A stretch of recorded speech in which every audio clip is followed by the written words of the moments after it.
Okay, happy Sunday to all of you watching me right now. My name is Barry Obioma.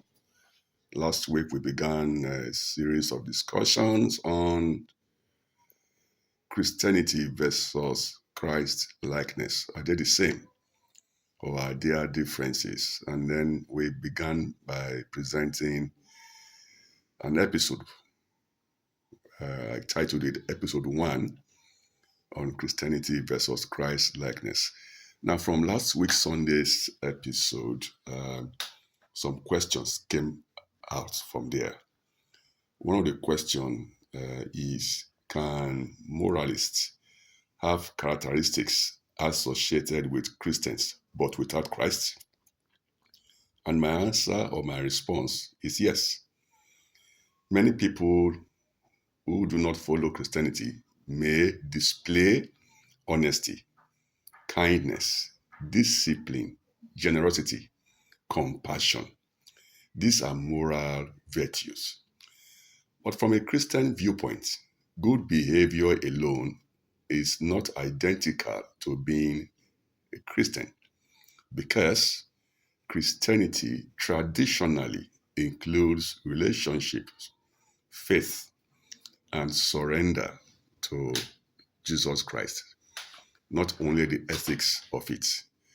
So a person may look morally upright without identifying with Christ.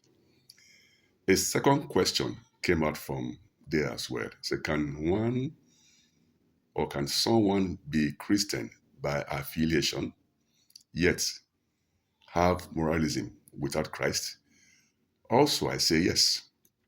Someone may attend church regularly, may hold a Christian title in the church, may can quote scriptures from Genesis to Revelation, and then belong to a denomination, especially the very big popular denominations we know of.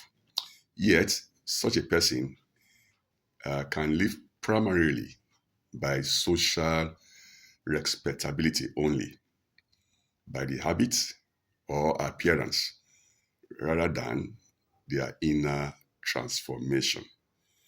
So that is one reason people distinguish religious identity from Christ likeness. All right, so today we're going to episode 2 titled You Pray, but you practice You pray, but do you practice love? You pray. You are in church regularly. You pray, but do you practice love? Now, I want us to look at this very difficult question. What if your prayer life is growing, but your love for people is shrinking? You pray, you fast, you quote scripture, but but the question is, are you becoming kinder? Are you becoming kinder? Are you more forgiving? Are you more patient? Because prayer without transformed character, you see, raises an uncomfortable question. What exactly is changing in this situation? Many people can measure your spirituality by how long did you pray? But perhaps another question matters. How differently do you treat people after praying? Let's look at this simple story. Imagine someone who spends hours in devotion every morning, yet speaks harshly to family, humiliates subordinates in the place of work, refuses to forgive, and enjoys gossip. Then another person quietly helps people, shows compassion, and extends grace. Who do you think resembles Christ more here? It's a hard question I want us to reflect on. And it's also a very necessary question. Now, this is my bombshell. I call it the truth bomb. Prayer is very powerful, no doubt. But prayer is not always meant to change circumstances. Prayer should change the person praying instead. If after years of being a Christian, anger still remains untouched, if after years of being a Christian, pride remains unchallenged, if after years of being a Christian, love remains absent, then something deserves honest reflection. Don't you think so? Let's take this deeper reflection.